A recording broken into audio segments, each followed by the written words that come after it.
वफादारी के तो आपने बहुत से किस्से सुने होंगे। कोई अपने घर में सुरक्षा के लिए कुत्ता पालता है तो कोई प्यार के लिए। कुत्ते आपके जीवन में इतना प्यार घोल देते हैं कि आपके लिए उनके बिना रह पाना मुश्किल हो जाता है। कुत्ता वफादार होता है और उन कुत्तों की वफादारी की तो कहानी ही अलग होती है जो आर्मी का हिस्सा होते हैं, जो सुरक्षा बलों के साथ रहकर ट्रेनिंग लेते हैं, जो दुश्मन और अपने लोगों में पहचान करना बखूबी जानते हैं, जो समझते हैं कब किस पर किस तरह का वार करना है। ऐसे कुत्तों को कुत्ते की तरह ट्रीट नहीं किया जाता, बल्कि अन्य सुरक्षा बलों की तरह ही उसे सम्मान दिया जाता है। उसे जवान माना जाता है, देश की सुरक्षा में तैनात जवान जिसको पूरा सम्मान दिया जाता है। ऐसा ही कुत्ता है ज़ूम, जिसकी चर्चा इन दिनों काफी ज्यादा है। भारतीय सेना का बहादुर कुत्ता ज़ूम, जिसकी हालत गंभीर बनी हुई है। जम्मू कश्मीर में आतंकियों का सामना करते हुए उसे 2 गोलियां लगी हैं। जम्मू कश्मीर के अनंतनाग में आतंकियों की गोली से घायल हुआ आर्मी डॉग जिंदगी और मौत के बीच संघर्ष कर रहा है। उसके लिए अगले 24 से 48 घंटे बेहद नाजुक बताए जा रहे हैं।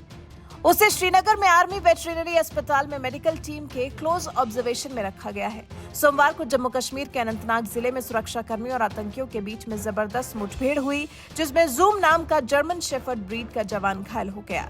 ऑपरेशन के दौरान उसे 2 गोलियां लगी थीं, लेकिन उसके बाद भी बिना डरे बिना रुके वो आतंकियों का सामना करता रहा। वो आतंकियों से लोहा लेता रहा।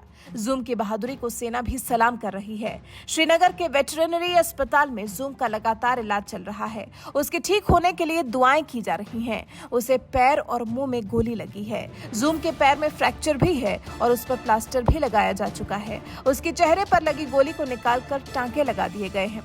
दरअसल रविवार देर रात को दक्षिण कश्मीर जिले के तंगपावा इलाके में आतंकियों के होने की सूचना मिली थी। इसके बाद सेना ने सर्च अभियान शुरू किया था। इस सर्च अभियान में सेना ने अपने लड़ाकू सिपाही ज़ूम को भी उतारा था, जो सेना का हमलावर डॉग है। अभी उसकी हालत नाजुक बनी हुई है। ज़ूम को जिम्मेदारी मिली थी उस घर को खाली करने की जिसमें आतंकी छिपे हुए थे। बताया गया कि ज़ूम उस घर के अंदर गया और आतंकियों ने उस पर हमला कर दिया। इस ऑपरेशन में उसे 2 गोलियां लगी और वो गंभीर रूप से घायल हो गया।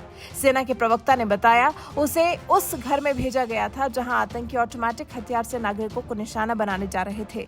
यह आतंकियों का ध्यान भटकाने की एक रणनीति थी ताकि नागरिकों को भागने का रास्ता मिल सके। ज़ूम की बहादुरी के कारण ही सुरक्षा बल आतंकियों को ढेर करने में कामयाब हुए। ज़ूम ने आतंकियों पर लंबी छलांग लगा दी थी। इस दौरान उसे 2 गोलियां मारी गईं, लेकिन उसने आतंकियों को उनकी एक नहीं चलने दी। 2.5 साल का ज़ूम सेना के 15 कॉप्स की असॉल्ट यूनिट से पिछले 10 महीने से जुड़ा हुआ है। ज़ूम के घायल होने की जानकारी देते हुए सेना के चिनार कॉप्स ने उसका एक वीडियो साझा किया है, जिसमें देखा जा सकता है कि ज़ूम को कैसे आतंकियों को ट्रैक करने और उनका शिकार करने के लिए प्रशिक्षित किया गया। लेकिन अब जांबाजी से लड़ाई लड़ने के बाद, आतंकियों का सामना करने के बाद ज़ूम बुरी तरह घायल है और सभी लोग उसकी सलामती के लिए प्रार्थना कर रहे हैं। वैसे आप ज़ूम को लेकर क्या कहना चाहेंगे? जिस तरह से आतंकियों से भिड़ने के लिए उसने अपनी जान की बाजी लगा दी, क्या कुत्ते असल में ऐसे ही होते हैं? क्या कुत्ते सच में इतने वफादार होते हैं? बाकी ज़ूम को लेकर आपके मन में आपके विचार कमेंट कर हमें जरूर बताएं।